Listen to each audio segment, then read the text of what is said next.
신들러 리스트라는 아주 감동적인 영화가 있습니다. 이 영화는 2차 대전 말기에 폴란드에서 실제로 있었던 사건을 영화로 만들었습니다. 이 신들러라는 사람은 이 독일군 비밀 경찰들에게 뇌물을 주고 유대인이 경영하던 공장을 인수해서 오직 돈 버는 데만 관심을 가졌습니다.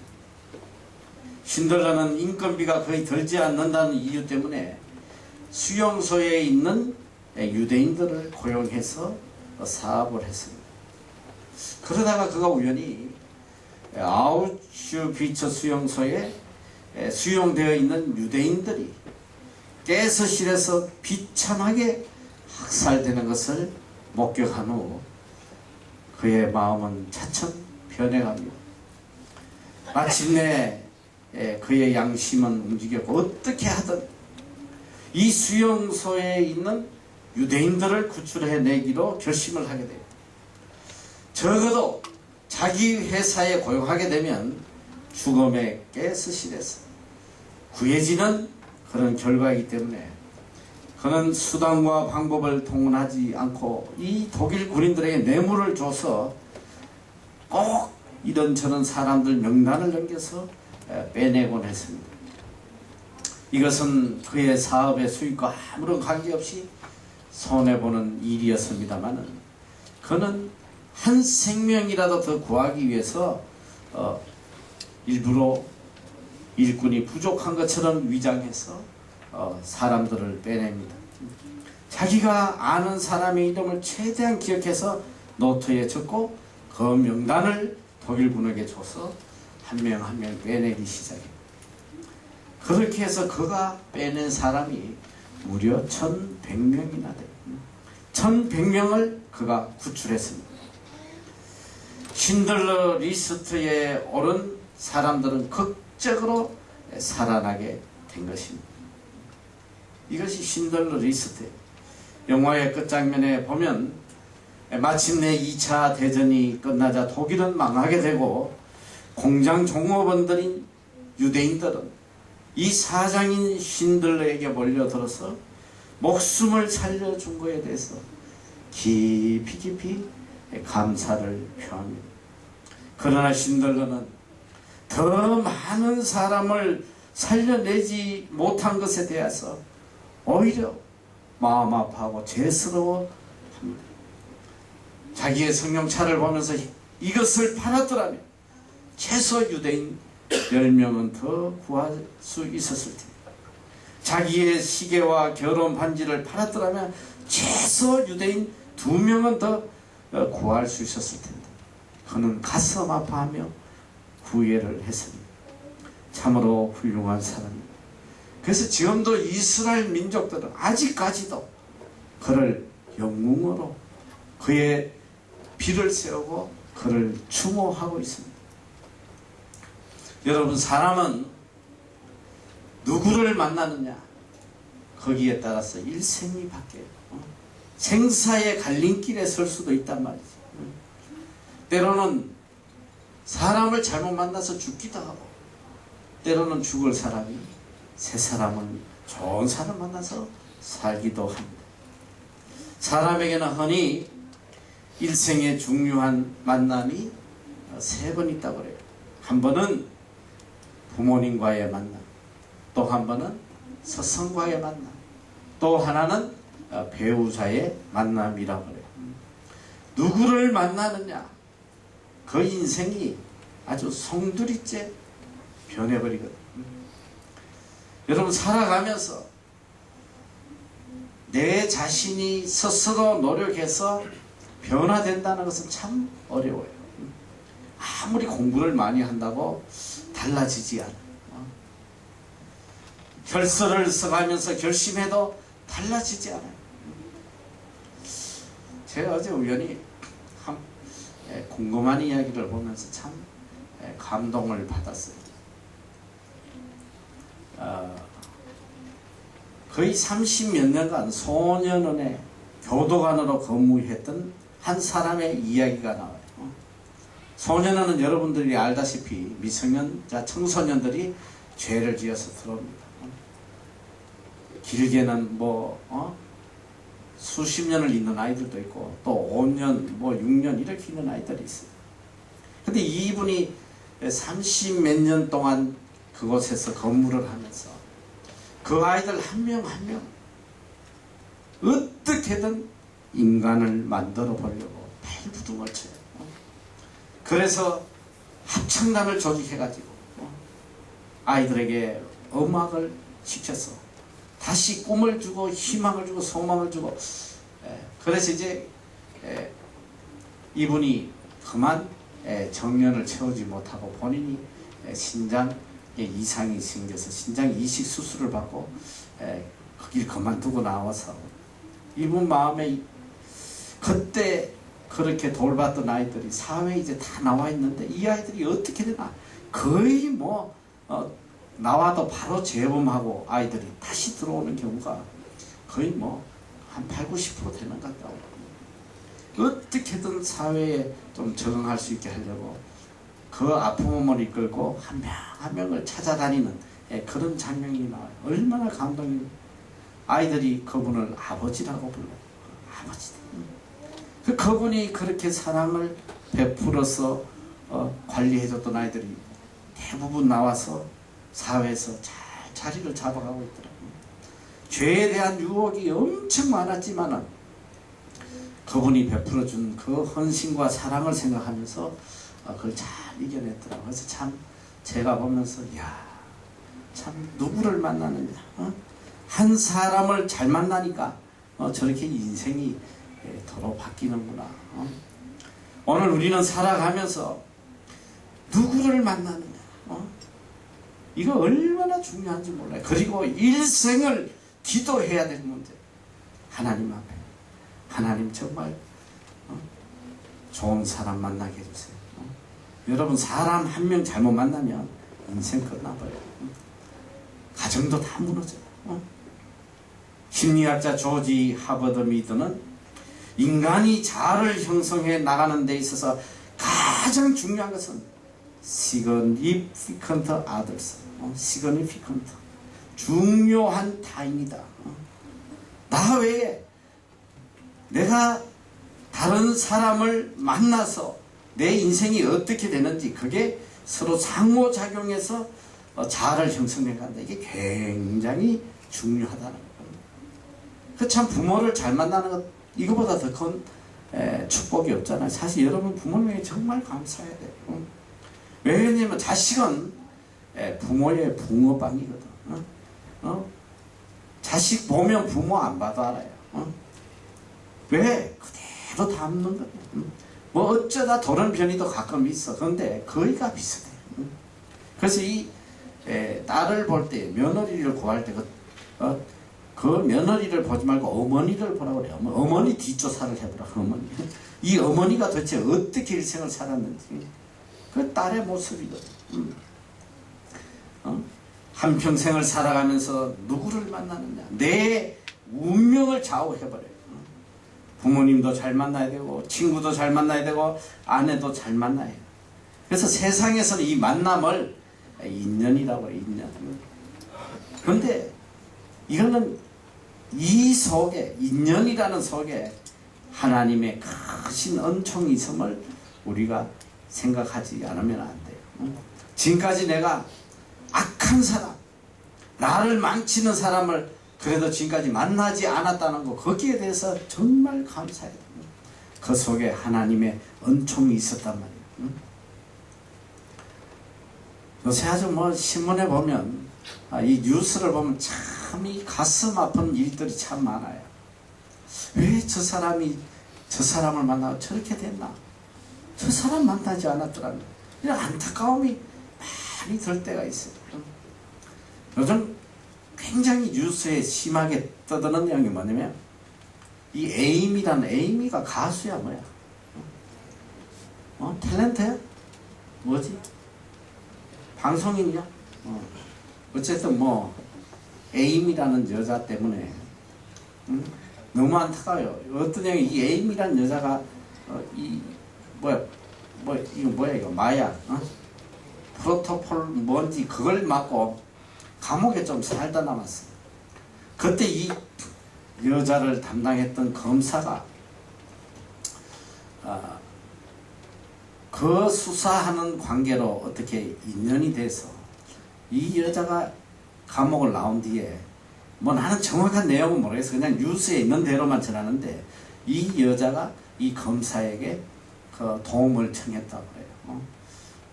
내가 이 성형수술이 잘못돼가지고 지금 괴사하고 있는데 이 병원에서 책임을 져주지 않는다 좀 도와달라고.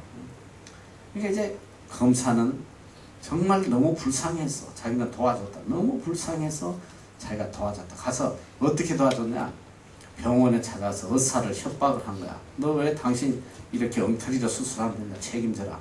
안 하면 조사하겠다. 막 했는데 어쨌든 돈을 1,500만 원을 받아주고 또 그 다음에 뭐 다시 성형수술을 받게 해줬다. 뭐 이런 이야기예요. 그런데 이 병원장이 고소를 했는지 뭔지 이 검사가 그런 압력을 행사했다고 바로 구속이 돼버렸어. 구속이 돼가지고 인생이 끝나버린 거야. 이제 30 중반의 젊은 검사 얼마나 거기까지 오기까지 얼마나 피나는 눈물로 그까지 왔겠어. 그러나 그 에임이라는 한 여자를 잘못 만남으로 인하여 이름도 별로 마음에 안 들어요. A씨하고 비슷하잖아. A씨구나. 자, 에임이 A 하면 좀 별로 안 좋아. 근데 어쨌든 이 에임이라는 한 여자를 만나서 안 될 여자를 만나게 됨으로 인해서 자기 인생이 송두리째 가정도 있고 할 텐데 그래서 얼마나 그게 안타까운지. 해필 그 많은 죄인 중에 왜 그 여자 수사를 맡아가지고 뭐 자기가 맡고 싶으면 맡은 건 아니지만 어쨌든 한 사람을 잘못 만남으로 해서 인생이 송두리째 송두리째 그냥 무너져 구속되어 버렸어. 감방에 들어갔단 말이야. 여러분 잘 알아야 돼요. 우리가 일생을 살아가면서 수많은 만남 매일매일 얼마나 많은 만남이 있어. 그 속에 하나님의 큰 은혜가 있다는 거. 사람 한 번 잘 만나면 끝나버려요. 대기업을 하는 사람도 부하 직원 하나 잘못 만나가지고 성두리째 망한 사람 내가 너무 많이 봤어. 한 재벌은 부하를 하나 잘못 떠가지고 본인이 자살을 했어. 옛날에 대한상선이라고 대재벌이었어. 밑에 사장 하나 잘못 뽑아놨더니 이놈이 다 뺏어가려고 작당을 하고 막 사람들을 끌어모으고 막 이래서 결국은 너무 억울해서 이 사람이 자살을 해버리더라. 참 우리가 살아가면서 누굴 만나느냐. 정말 이걸 가지고 우리가 일생을 하나님 앞에 기도하고 살아요. 32년 동안 방자로 방탕했던 이 어거스틴은 밀라노에서 암브로시우스라는 이 주교를 만남으로 그가 예수 그리스도의 품으로 돌아와서 위대한 성자가 됐어요. 서성한 사람을 잘 만나서 그 인생이 송두리째 변해. 헬렌 켈러 도저히 어느 누구도 컨트롤 할 수 없었던 그런 아이였지만 설리반이라는 위대한 스승을 만남으로 인해서 그 인생 송두리째 바뀌는 그런 역사가 일어났습니다. 누구를 만나느냐? 이건 너무나 귀한 거예요. 여러분 옆에 있는 형제 자매들 한번 곰곰이 생각해봐. 어떤 만남인가? 지금부터 내가 들려주는 이 만남 어디에 속하는 만남인지 한번 보란 말이에요. 가장 잘못된 만남은 생선과 같은 만남이다. 만날수록 비린내가 묻어난다. 가장 조심해야 할 만남은 꽃송이 같은 만남이다. 비어 있을 때만 환호하다가 시들면 버리니까. 가장 시간이 아까운 만남은 지우개 같은 만남이다. 금방의 만남이 순식간에 지워져 버리니까. 가장 아름다운 만남은 손수건 같은 만남이다. 힘이 들 때는 땀을 닦아주고 슬플 때는 눈물을 닦아줍니다. 여러분의 만남의 관계를 생각해봐요. 지금까지 수많은 사람을 만나왔는데 좋은 만남이 많았는지 악연이 많았는지, 왜 하필이면 이런 인간을 만나가지고 이 인간 때문에 내 인생이 왜 이렇게도 꼬이나? 아니면 바로 이분을 만나서 오늘 내가 있다, 이 만남은 정말 하나님이 내려주신 가장 큰 축복이다, 이런 고백을 할 수 있는 가장 행복한 사람은 자기 아내를 보고 참 당신이 정말 하늘에서 내려준 가장 큰 축복이다, 그렇게 말하고 그렇게 느낄 수 있는 사람은 아주 복된 사람이야. 나는 매일 이렇게 이야기해. 그러나 한 번도 이렇게 돌아온 적은 없어. 자, 그러면 가장 불행한 사람은 누구냐? 이 왼수. 왜 하필이면 내가 그 시간에 이 인간을 만나가지고 오늘 내 인생이 이렇게 망가졌나? 왜 내가 하필 그날 그 장소에 가가지고 저 인간을 만났나? 여러분, 이 정말 너무나 중요합니다. 어제 나는 희한하게 그 궁금한 이야기를 하는데, 하나는 너무너무 좋은 만남에 대한 거, 또 하나는 너무나도 악한 만남을, 두 사건이 일어나서 그걸 보게 되면서 많은 걸 생각해서, 한 사건은 뭐냐? 어느 남자가 미국에 가서 유학을 하고 이 행위 예술을 하는 사람이 아주 장래가 촉망한, 미국에서 이제 학위를 받고 와서 강남의 어느 아파트에 집을 얻었어요. 그 이사를 왔는데 바로 해필이면 그 옆집에 사는 한 젊은 여자가 있었어요. 서로 이렇게 우연히 만나서 이사를 하니까, 어디서 오냐 이래 하고, 난 미국에서 지금 오는 길이라고, 뭐 어디서 공부했냐, 보스턴에서 했다. 나도 거기서 공부했다. 그 옆에 살던 여자는 뭐냐면 장래가 촉망되는 피아니스트예요. 이 여자도 외국에서 석사학위를 받아왔다. 서로 이렇게 대화를 하다가 이제 통하니까 가까워졌어. 그렇게 얼마 사귀지 않아서 그 둘은 결혼을 합니다. 결혼을 했는데 결혼하고 얼마 되지 않아서 이 여자가 헤어져요. 결별하는 거야. 뭐 이 여자가 말로 할 수 없이 거짓말쟁이고 뭐 상상을 초월하는 여자예요. 그런데 이 여자가 폭력배들을 동원해서 그 남자를 납치했어. 돈을 뜯게 명령을 해. 사주를 했어. 근데 결국은 이 조폭들이 그를 납치해가지고 데려가다가 그만 죽였어. 얼마나 충격적인지.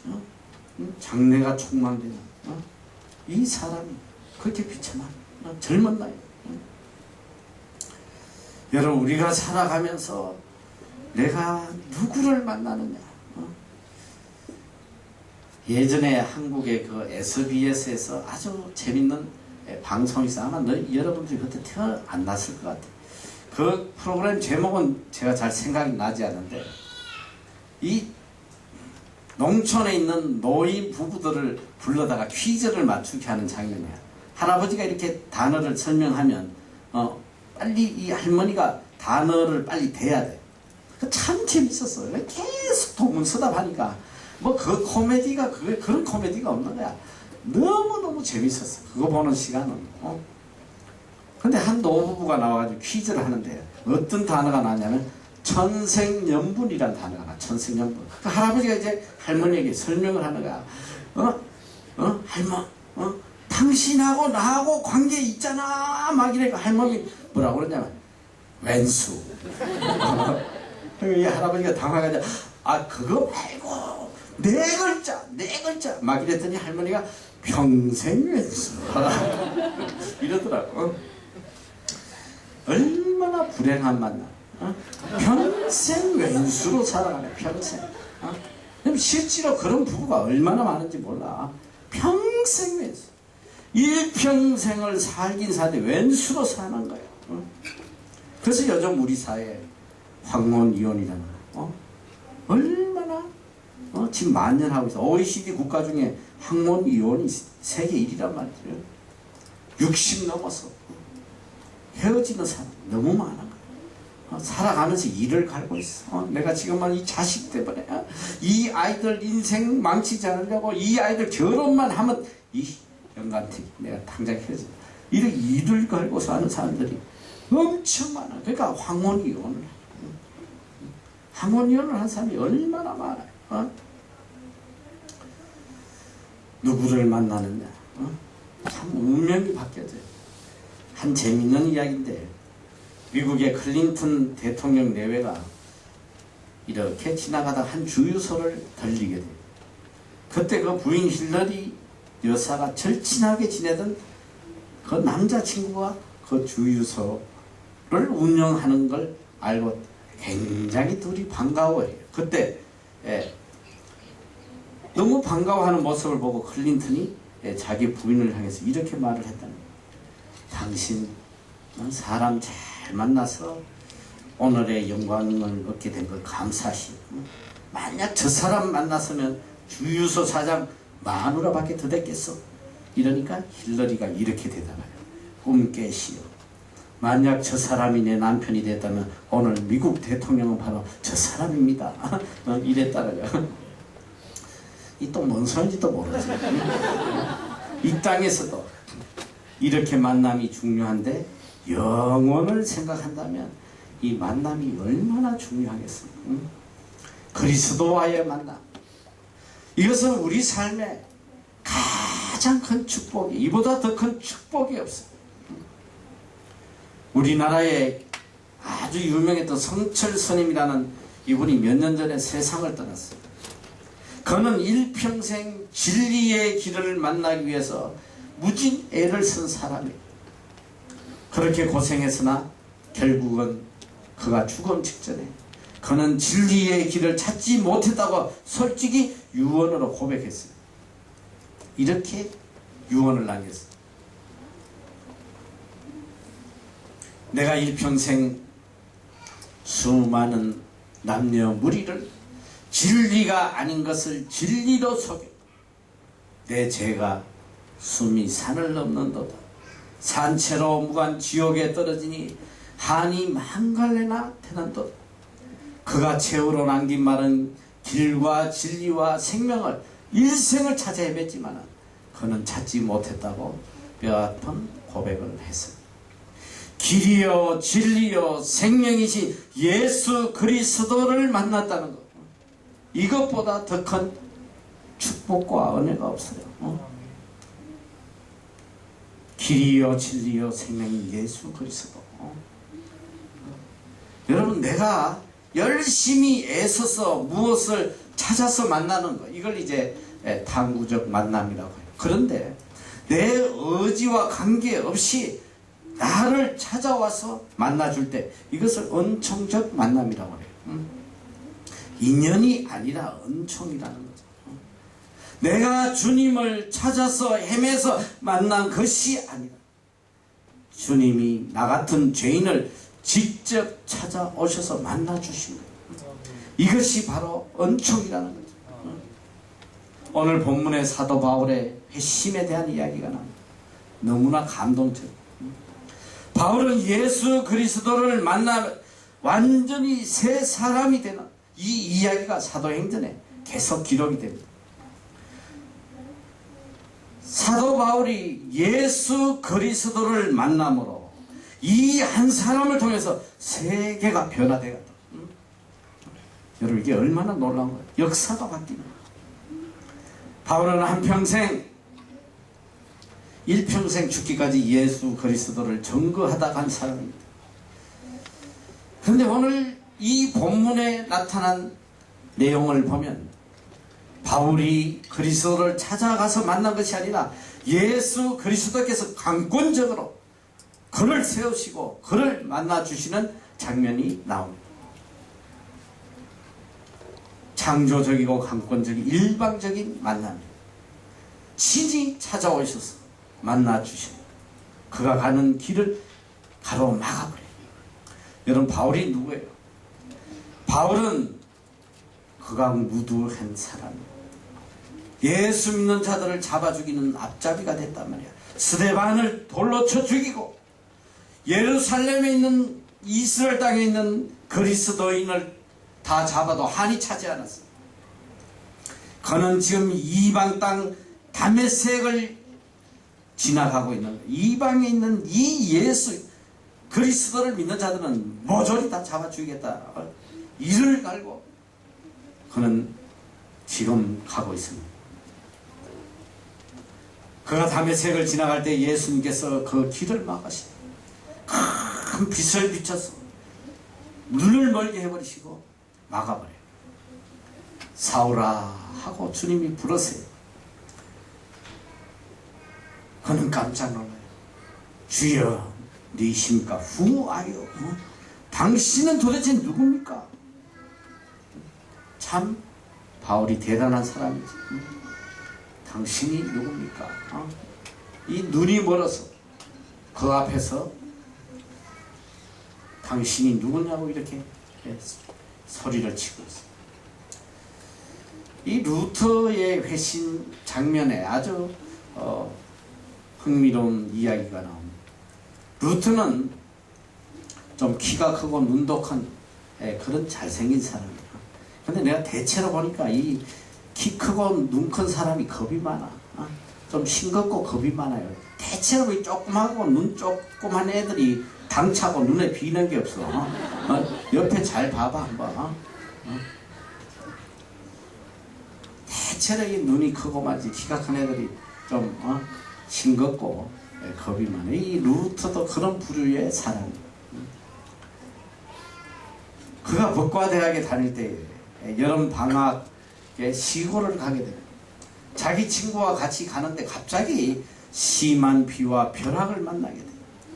벼락이 꽝 하고 치니까 그 옆에 있던 친구가 다 죽어버려요.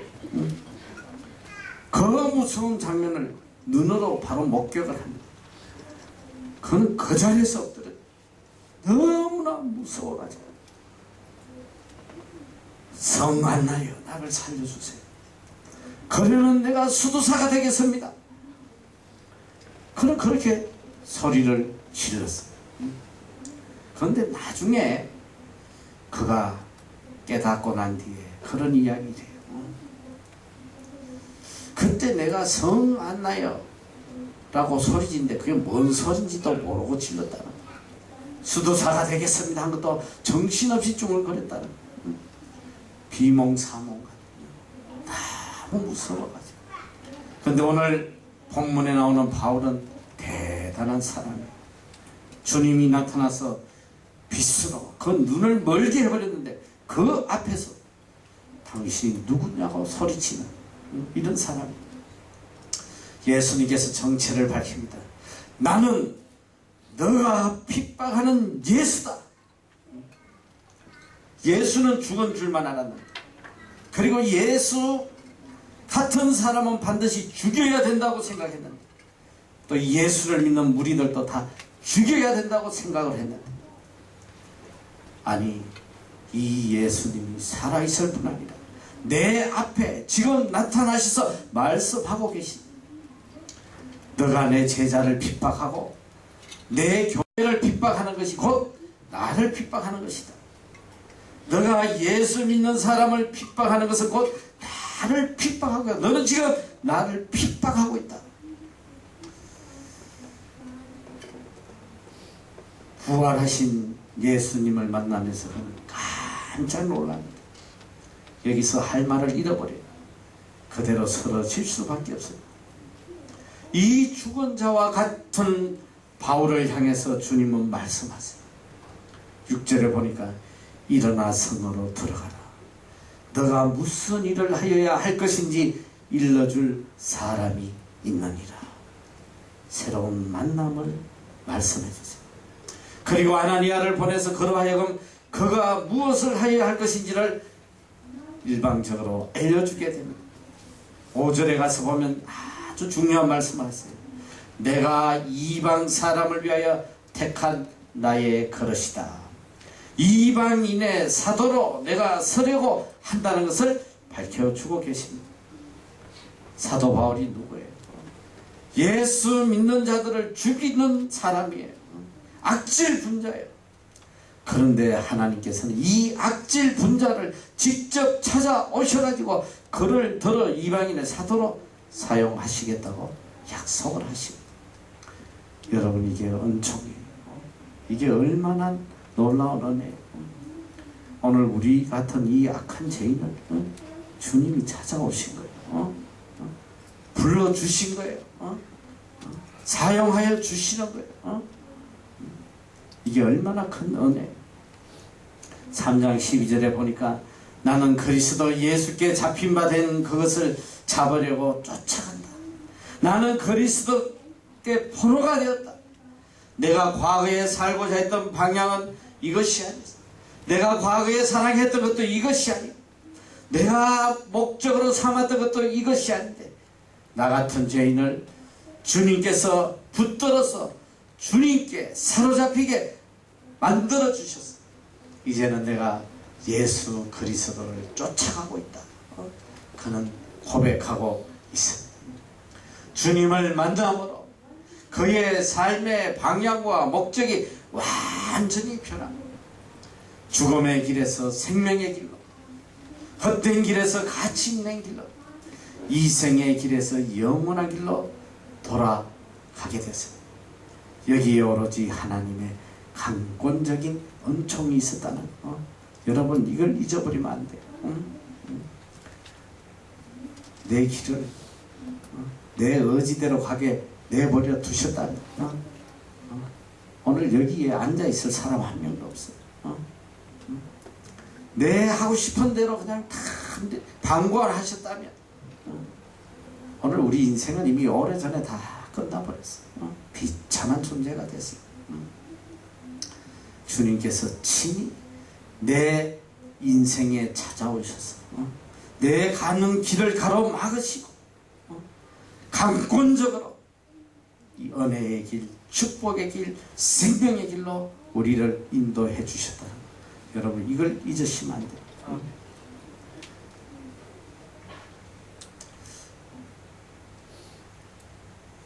40년 동안 종교 생활을 하면서도 여전히 자기중심적이고 신앙에 간격이 없어 답답해하던 한 여인이 있었습니다. 마침내 그녀는 좀 더 하나님에 대해서 열중하기 위해서 수녀원에 들어가요. 수녀원에 투신해서 계율과 의무에 열중해봤지만 마음의 차가움과 공허는 사라지지 않았습니다.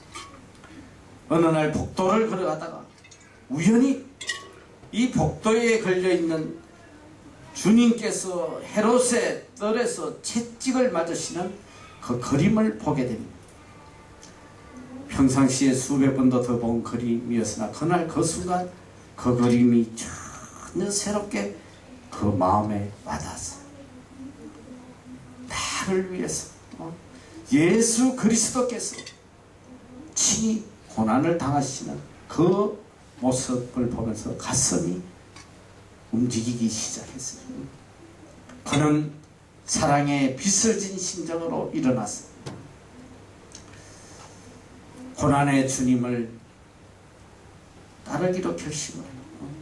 그래서 일생을 무사람들을 위해서 그의 사랑을 베푼 이 여인이 바로 성 테레사 여자입니다. 테레사입니다. 사도 바울 예수를 만났어요. 예수님을 만나는 순간 자기 자신을 알게 돼요. 내가 무엇을 하고 있고 내가 누군지 내 정체를 깨닫게 된다는 거예요.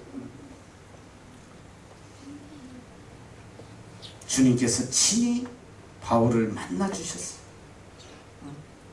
너가 나를 핍박하고 있다. 그러나 이제는 너가 나를 위해서 이제 좀 수고해라.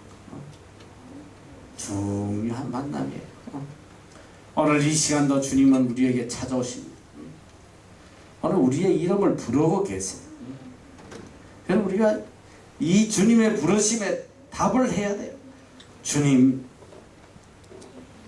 어찌하여 저를 부르십니까? 주님은 도대체 누구시기에 이렇게 더럽고 악하고 추하고 아무 쓸데없는 저를 지금도 찾아주십니까? 나는 너를 필요로 하고 내가 너를 복음을 위해서 서고자 한다.